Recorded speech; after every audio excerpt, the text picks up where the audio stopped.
What's going on, guys? My name is Wyatt and I've been using the iPhone 13 Pro for the last couple weeks, and today I want to share with you my first impressions. So the very first thing that I noticed as soon as I took the iPhone 13 Pro out of the box was its build quality. This thing is built like an absolute tank. Apple has always been known for making beautiful iPhones, and there's absolutely no exception this year with the iPhone 13 and 13 Pro. Really, overall, I have no complaints about the build of the iPhone 13 Pro. I like the square form factor over the rounded edges.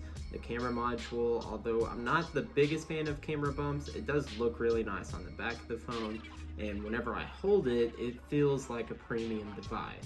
And as tempting as it is to rock this phone without a case or screen protector, just because of the build quality and how good it feels in your hand, I have dropped it once already and got a couple of nicks on it, so I'm going to put a case on the phone for the time being.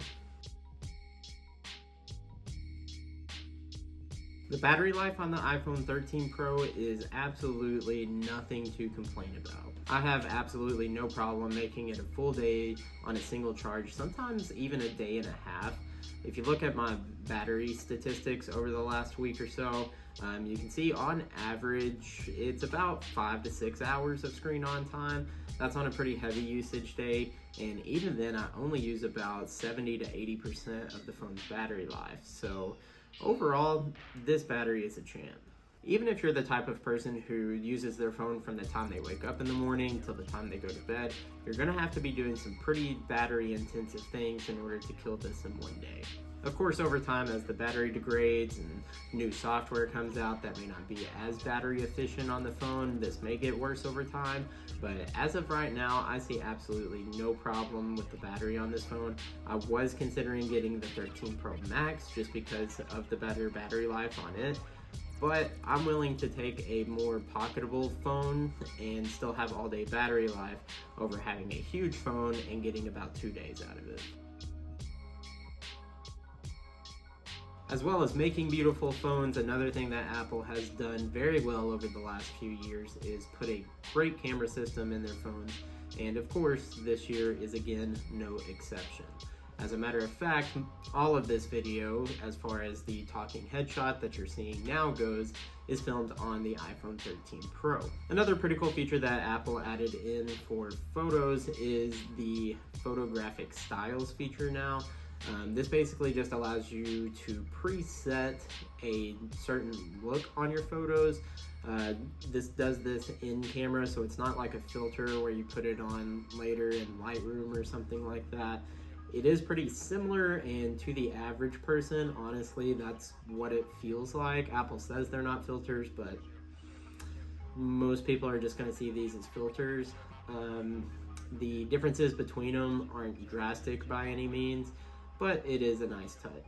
I've played around with the macro mode a little bit. The macro mode is pretty fun. I've been pretty impressed with some of the photos that I get out of it, but the whole thing where it automatically switches into macro mode is incredibly annoying. I have a problem whenever I do want to take macro photos to where it's not triggering the macro mode and it won't focus in, or it'll get stuck trying to switch in between the macro mode and the non-macro mode.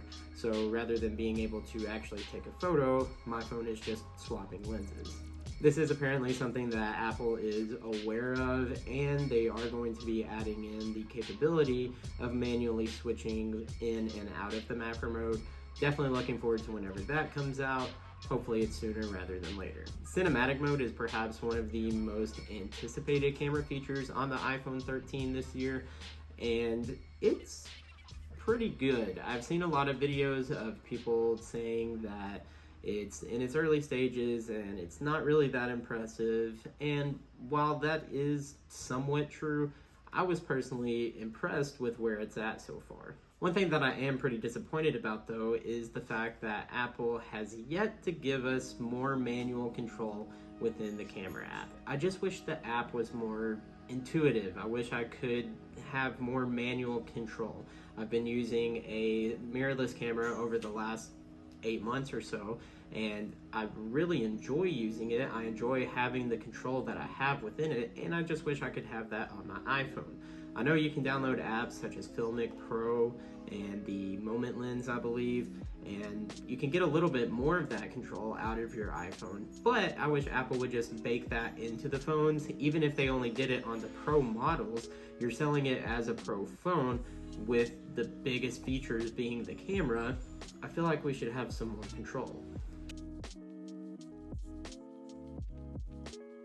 And perhaps the absolute biggest disappointment of the iPhone 13 Pro is the lack of USB-C. Look, I completely understand why Apple came out with the Lightning cable in the first place. And I even understand to a certain degree of Apple being stubborn whenever it came to switching to USB-C. But it's 2021, and the iPad has had USB-C since 2018, so 3 years ago. Now, most new iPad models have USB-C. Why is the iPhone any different, especially the Pro models? And it's not just the iPhone, right? Apple just came out with the AirPods 3rd generation that also use a Lightning cable. And I also find it kind of hilarious that Apple took out the charging block in the phones last year, and they claimed it was for environmental purposes, which is great. I'm all for doing anything we can to help protect our environment.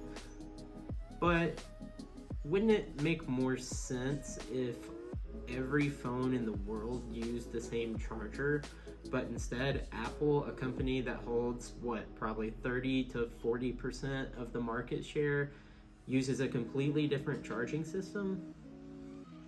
It's one thing if we lived in a time whenever companies were in between USB-C, micro USB, the 30-pin adapter, the Lightning cable, but we're not. Most phones use USB-C and have used USB-C over the last 3 to 4 years. Overall though, the iPhone 13 is a terrific phone and I'm happy with my choice. Samsung has made it tempting recently to switch to Android with releases like the Fold, the Flip, the S21 Ultra with its ridiculous camera on it. Overall, I had a feeling I was going to stick with iPhone just because of the seamless integration with my iPad and Apple Watch, and I was really just hoping that the iPhone 13 Pro would do enough to make it feel like an upgrade from my old iPhone 11 Pro, and it does. I've really loved having 120 Hz on my iPad Pro over the last couple years, and I was looking forward to it coming to an iPhone. The fact that it did just makes this phone feel that much faster.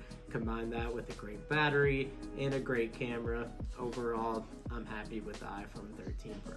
If you made it this far, thank you guys for watching the video. I truly appreciate it. If you haven't already, be sure to subscribe to the channel and leave the video a like. If you are already subscribed, thank you so much for sticking with the channel. I know it's been a few months since I've uploaded last, but with this new phone, it's kind of got me in the mood to upload videos again. That's why I made this one, and I've got a few things lined up, so be sure to keep an eye out. Again, thank you guys so much for watching the video. I'll see you in the next one.